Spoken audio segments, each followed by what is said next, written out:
Pati Russia mga kapatid nagbabanta na rin at nagbibigay na rin ng warning dito sa Japan. Naku po, panoorin natin to mga tol. I'm just a young nigga chillin' on it. First time I seen ice was a Alright mga kapatid, welcome ulit sa ating bagong video, reaction, review, commentary, opinion, criticism at kung ano-ano pa. So meron tayong dalawang panonoorin dito mula rito sa Wiyon at dito naman sa Net25. No, ayon dito sa Wiyon mga kapatid, may plano nga kasi ang Japan na mag-deploy ng missile doon sa Yonaguni Island malapit dito sa Taiwan. So sabi rito, Russia issues warning.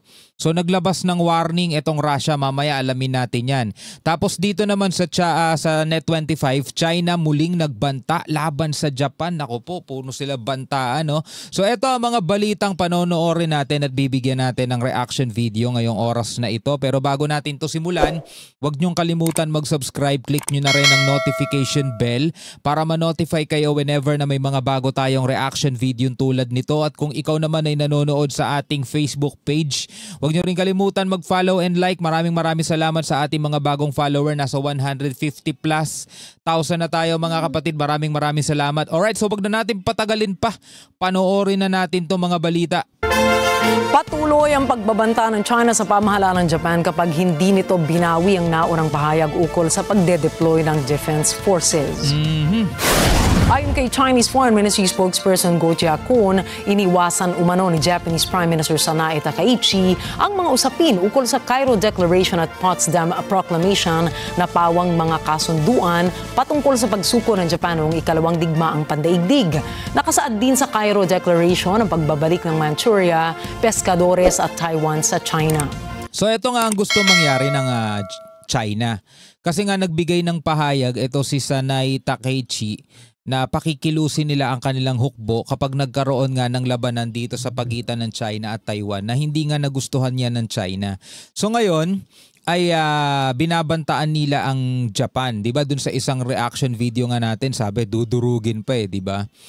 At ito pa matindi dahil imbis nga bawiin ng Japan yung kanilang pahayag, nagdeklara pa sila o nag-anunsyo pa sila na magde-deploy sila ng mga missile dito sa Yonaguni Island mga tol. Ito ay napakalapit lang dito sa Taiwan, nasa 110 kilometers lang to. As in, kung titignan mo sa mapa, magkatapat lang. So mas lalo tuloy na bad trip etong China.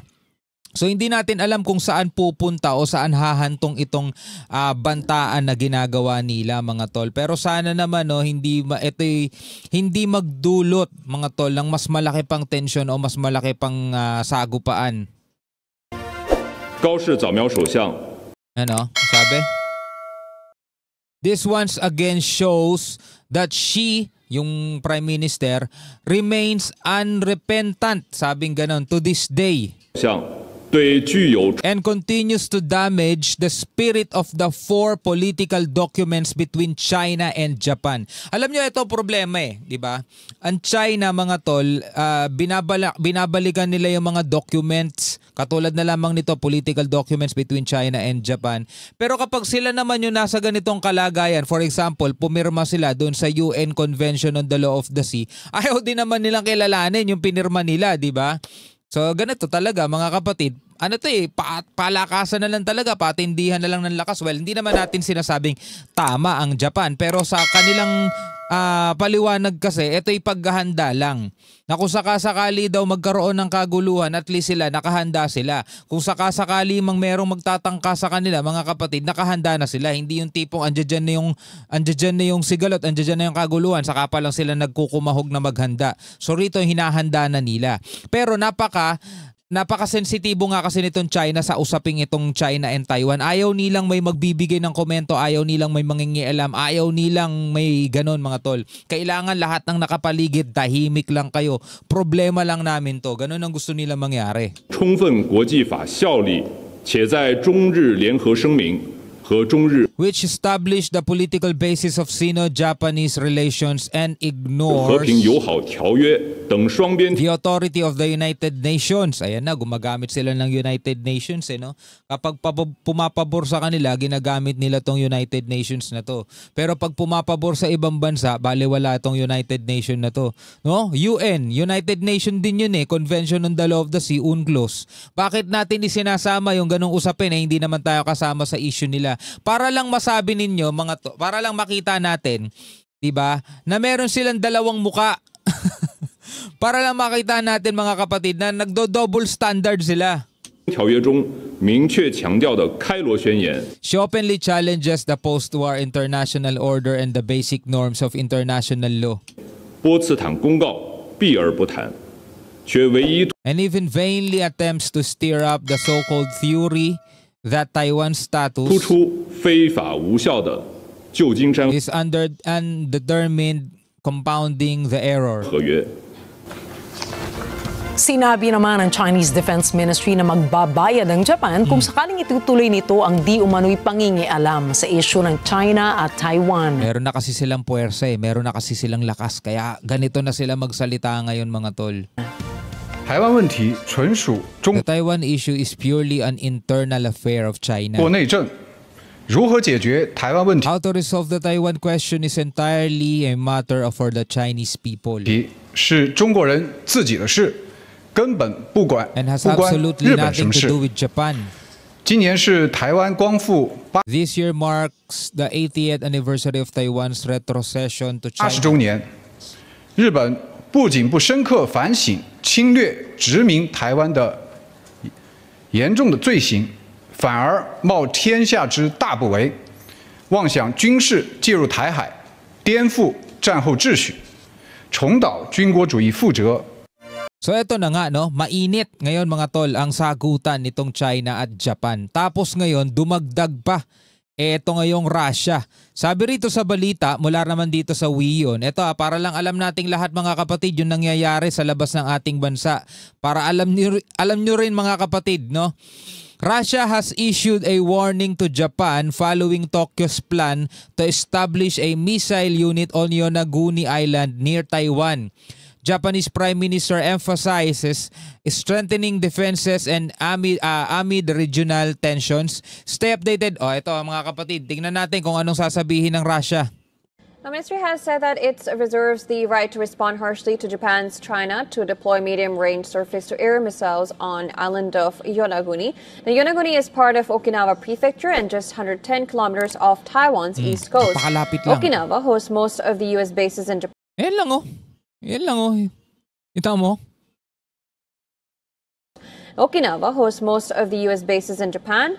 Moscow accused Tokyo of acting on U.S. orders, saying Japan is pumping these islands with weapons as a part of a broader militarization effort. O yun, ang sabi ng Moscow o ng Russia, ito'y ginagawa daw ng Japan sa utos ng Amerika. Such military measures escalate the situation with regional security even further and pose risks to neighboring countries. We reserve the right to respond harshly to implementation of the Japanese plans in this sphere. Russia's statement comes as tensions continue to escalate between China and Japan over Taiwan.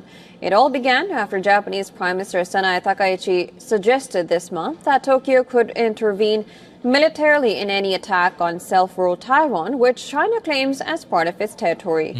Japanese Defense Minister Shinjiro Koizumi said that preparations to establish the missile unit were steadily moving forward. Japan also denied a Wall Street Journal report claiming that U.S. President Donald Trump urged Prime Minister Sanae Takaichi not to provoke China over Taiwan. Yun pa lang sana isasabihin ko kasi meron ako napanood na balita.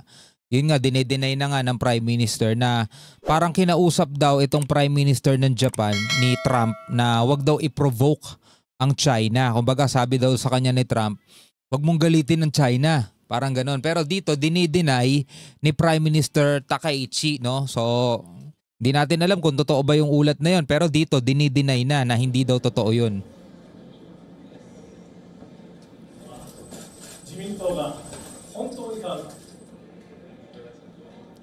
So ito. Takaichi said, Hindi pa pala tapos. Tuloy natin. Takaichi said her call with Trump covered his conversation with Chinese President Xi Jinping and broader U.S.-Japan relations, adding that the U.S. President told her they were very close friends.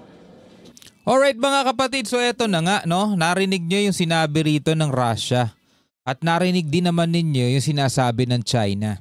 Pareho silang nagbibigay ng babala o ng banta dito sa Japan. No, nagsimula to nung nagsalita itong si bago kasi ito Prime Minister tapos babae. As ayaw niyang bawiin yung sinabi niya.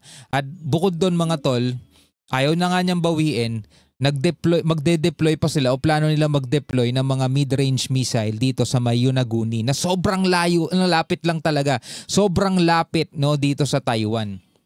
Di ba nga sabi ko sensitibo itong China sa usaping Taiwan. Dapat para sa kanila problema nila yan, sila lang dapat nalulutas niyan. Walang mangingialam, wala dapat mag-intervene, wala dapat magbigay ng comment, di ba? So ikaw mga kapatid, ano ang iyong masasabi tungkol sa mga balitang ito? Comment ka na lamang sa ibaba.